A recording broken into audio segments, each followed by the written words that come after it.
Thank you, Mr Acting Speaker. I rise to speak to the notice of motion standing my name, which concerns some of the matters I raised in my proposed amendment to the Criminal Code Amendment Prohibition of Full Face Coverings in Public Places Bill 2017. I call on the government to ban full face coverings in public places. The central issue in this motion before the Senate is the right of others to see a face. No one should be permitted to hide behind a veil of secrecy while there is a security concern. No one should be able to receive taxpayer-funded support when their identity cannot be confirmed with facial recognition.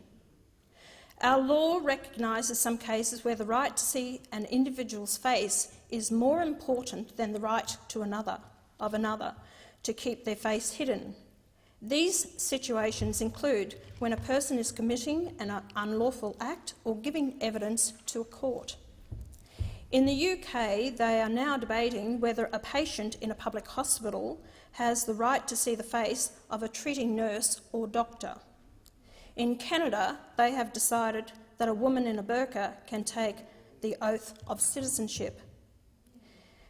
Mr Acting President, in June this year, men disguised in burqas entered the Iranian Parliament building and detonated a number of suicide devices, killing 12 people and wounding 35 others. This is not the first case of this kind, and it will not be the last. These terrorists had no fear of an earthly law. They considered themselves martyrs and bound for heaven, taking as many lives as they could. Our laws are outdated and we need new ones like a ban on full face coverings. While it is an offence in most states of Australia to be disguised with unlawful intent, it is self-evident that the 2 years in jail is not a deterrent for a suicide bomber. We need laws to stop terrorism before it happens, and the ability of others to see a face is an important part of assessing risk. As you wander down the corridors of many major airports, you will see security cameras. These cameras relay information to security experts who need facial recognition to identify terrorists and criminals. Full-face coverings like a niqab or burqa take away a valuable source of information from counter-terrorism experts. Full-face coverings deny us all the right to be as safe as we can in public places.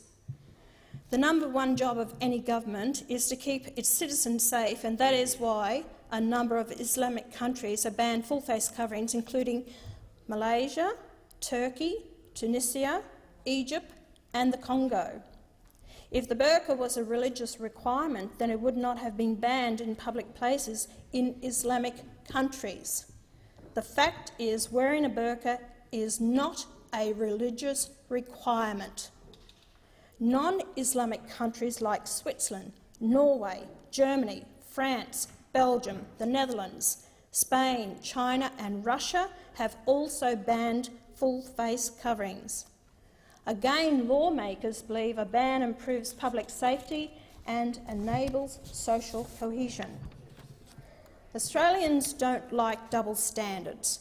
How can you justify the banning of a helmet or balaclavas but not a burqa when entering a bank?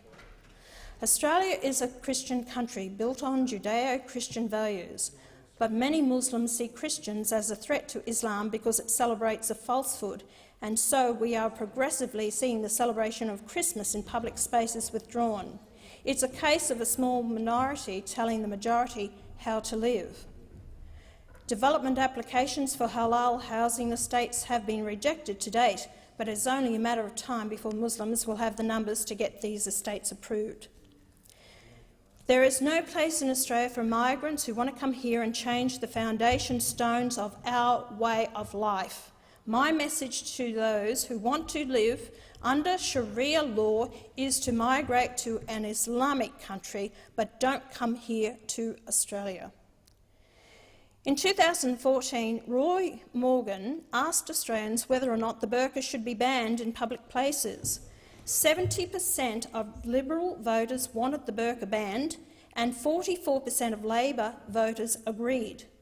Overall, 55% of those questioned wanted the burqa banned, but still there is no support for the proposal in this parliament. Labor and Liberal senators fear losing the Muslim vote, and this was never more evident than today with their reaction of my wearing the burqa. They berated me, but let me remind you again. 2 men in burqas entered the Iranian parliament, detonated a bomb and killed 12 people. On my way to this chamber today wearing the full burqa, Senator Wilson extended his hand out to me, not knowing who I was, and shook my hand. He has never done that to me at all in my time of being in this place. He was actually a symbolism of wanting to shake a hand. I've never seen him not only not shake my hand in the past, but he has not shook the hand of any other woman just walking the corridors. It was the burqa that drew him. Was it tokenism? I don't know. And Senator Cameron was visibly overcome after my senator's statement last week. Well, through you, Chair, Senator Cameron needs to do much better than call me a racist. What you need to do, Senator Cameron, is prove me wrong with facts from reliable sources. I will say it again, Muslims determine the electoral outcomes in up to 15 lower house seats. The Muslim vote will continue to increase in importance because of the high birth rates in Australian Muslim communities. The number of Muslims in Australia doubled in the decade from 2006 to 2016 through immigration and high numbers of children born to Muslim families. If we do not draw a line in the sand against immigration from Islamic countries, the influence of Muslims in this country will continue to grow and Australia will continue down the path of Islamisation. We need to learn from other countries. We need to ban further Islamic immigration for at least 5 years so that we can have the debate on the impact of Islam on our country before it is too late. It has been reported that fears over terrorism have caused Sydney to fall from the top 10 in key listings of the world's most livable cities published by the Economist Intelligence Unit. Mr Acting Deputy President, Lebanon was once a safe place for Christians in the Middle East, but that was long ago. Today, the majority of Christians live north of Beirut and the Muslims to the south and east of and to the north borders. No one knows how many Muslims and Christians there are in Lebanon because the last census was conducted in 1932. Since that time, it has been considered too sensitive to know the actual numbers of Muslims and Christians. What we do know is that in 1932 the Christians outnumbered Muslims and now Muslims outnumber Christians. Christians in Lebanon are threatened from Sunni and Shiite radical Islam. Christians are in real danger and could face the same fate as other minorities in the Middle East who have needed to leave to survive. And many have found their way here to Australia for a peaceful life and a country where they feel safe. It is a disgrace the Labor Party has been silent on the plight of Christians in Lebanon, but outspoken in its support for a Palestinian state run by Muslim terrorists. Australians expect everyone who migrates here to be an active citizen and to work to make Australia a better place. Many Muslims want to adopt our values and way of life, but to gain my trust, they need to call out radical Muslims with extreme views. If they are not willing to work to keep their fellow Australians safe, then in my view, they should leave, go and live in an Islamic country. Mr Acting Deputy President, I want to return to the need for a general ban on the Islamic veil and the burqa in public places. Has anyone ever considered the plight of women forced to wear the burqa who cannot speak up? That is the issue here, and I'm sure there are a lot of women who wish to get rid of the wearing the burqa, but it's forced on them by their husbands and by their fathers and men within their family. Many migrants have come here to avoid living under Islam and are deeply worried by the Islamisation of Australia and the failure of parliamentarians to take action. And I'll turn to the fact that I got in a taxi and it was a Muslim driver who recognised me. He said, I actually was born a Muslim. He said, I left the faith at 14. He said, I am happy here in Australia. This is my home. He said, but because I have left the Muslim faith, my uncle has told my father now he must murder me. You are right, he said, you are right in what you are doing. We have to stamp out the extremism in this country, and we must live by Australian values and way and culture in this country. Another big issue is genital mutilation, and cutting is illegal in Australia, but still the practice continues, and at least 60 children have ended up at Westmead Children's Hospital as a result of savage injuries in the name of Islam.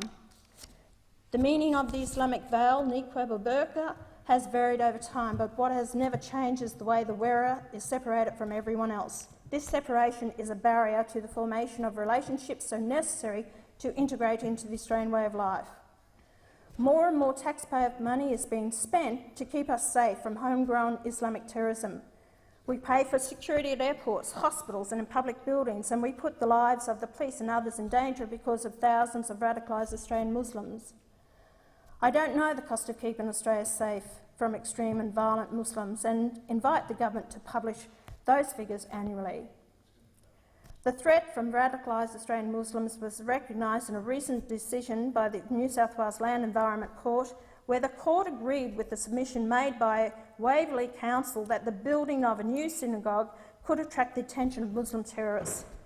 The Jewish people are no threat to religious freedom in this country or any other freedom, and there have been no plots by Australian Jews to take the rights of others away, but they pay the price for radicalised Australian Muslims.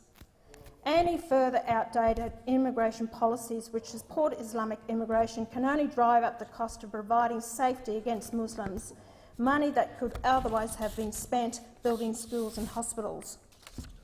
Banning full face coverings in public places is a low-cost safety measure for the taxpayer, and it's one step that should be taken because that is what the majority of Australians want. The case for a general ban on full face coverings in all public places rests on the need for social cohesion, the ability to identify and confirm eligibility in a variety of situations, and for public safety. Social cohesion rests very largely on the relationships we form as we go about our daily lives. These relationships are built slowly over time, one by one, and these relationships act like the glue that keeps society peacefully together. We have migrants from over 250 countries in Australia, and we value those relationships. Sydney is the largest immigrant city in the world, with some 60% of people born overseas, while 75% of Australians claim a heritage other than Australian, but still we cannot take social cohesion for granted. Our social cohesion is founded on seeing another's face, on a common language, English, and a willingness to integrate into an Australian way of life. Australia is a true democracy based on gender equality and freedom of expression, where everyone is equal under the law. Most Australians like it that way, but not radical Muslims. Radical Muslims want Sharia law, where women are not treated equally to men and homosexuals are not tolerated. The Muslim world has yet to learn that secularism avoids religious conflict, and when you look at the Middle East, you can see the conflict created by Islam. In Australia, the ability to see a face is essential to communication and the formation of relationships on which our society is founded. Non-verbal communication is essential to understand the content of verbal communication. Section 116 of the Australian Constitution prohibits the Commonwealth from making any laws which prohibit the free exercise of any religion, but the courts have made it clear there are limits to that freedom when conduct is inconsistent with the maintenance of civil government. Let me say it again, wearing a niqab or a burqa is not a religious requirement. Courts around the world have decided that an individual's right to wear religious face coverings in public are secondary to the rights and freedoms of others. A New Zealand district court held 2 women from Afghanistan would have to remove their full face veils to give evidence. It was argued that the barrister needed to see their faces to be able to understand their evidence. The court found it was not necessary to decide whether a full face covering was or was not a religious requirement, because in all cases the human right to freedom of religion was secondary to the human right to justice. In late 2016, Judge Bala in the Sydney District Court was faced with a similar problem. She decided not to hear evidence from Matia Ezziad, the second wife of Islamic State recruiter Hamdin al-Qazida al-Qudsi, because she would not reveal her face. Hamidi al-Qudsi's other wife, Carnita Matthews, was imprisoned for falsely accusing a police officer of trying to remove her veil, but bad luck for her, the incident was caught on a car camera and the footage showed she lied. It also showed she could not be properly identified because behind the veil, and the conviction was overturned on appeal. Is this parliament willing to do anything at all to support the police and the courts to work smoothly, or are senators satisfied to do nothing and let 3% of Australians decide whether or not someone wearing a full face covering can waste taxpayers' money and precious police and court resources? The argument about full face coverings and human rights has been lost. The European Human Rights Court in 2014 held 15-2 that a ban on full face coverings did not violate human rights. This is a problem with full face coverings, whether they are Islamic veils or burqas, a mask or any other covering like bandages. Full face coverings isolate people on both sides of the covering, denying important non-verbal information to set the context of the verbal communication. We have immigrants from over 250 countries, many of them from non-English speaking backgrounds. How do we expect people to integrate into the Australian way of life when faces are covered? It is clear that Muslims, particularly those with extremist views, have chosen to live separately from other Australians in a way no other religious group has done in Australia. The 2016 census shows us that no other religious group is so strongly concentrated, so alienated from other Australians. In closing, I want to say that everyone has the right to their own religious beliefs, but it is only Islam that threatens our way of life. The members in this parliament agreed to spend $16 million to upgrade security here because of the threat from radical Islam. Why don't senators show some leadership and ban the burqa in public places? It is outrageous that we allow hate preachers to be here, but women like Ayan Hussein Ali are unsafe in our country. This needs to be debated, and I'm pleased that it is on the floor today to hear people talk on this matter, because Australians want this debate. Australians want to hear what our members and leaders of this nation have to say about banning the burqa, because I said in my statement, you have a large percentage of Australians, over 70%, who believe that the banning of the burqa is necessary and important. They are confronted by it. Our two former Prime Ministers, Julia Gillard and Tony Abbott, have also indicated they found it confronting. Standing in this chamber today with the burqa on, even Senator Hinch wanted to see my face. Every Australian will want to see her face. It may have been something that I did that was radical. Yes, it was, coming into this chamber with the burqa on. But it was a case in point in saying that I do not believe at any point of time ever in the future that any full face covering should ever be worn in this place. Every Australian who watches this or hears have the right to see the face of everyone in this chamber to ensure that is the right person. And I will say again, when I walked from my office down to this chamber, I was not challenged once by any security guard to check and see that it was myself under that veil. We have a real problem. My coming here today wearing the burqa was also to prove a point that we in this chamber have a right to ensure that the person taking their place in the chamber has the right to be here. We have to ensure the full safety. As I go back to it, the Iranian parliamentarian building was bombed. Do not always consider that this is the safest place. It is not. We have a better chance here than many people out on the streets of this nation.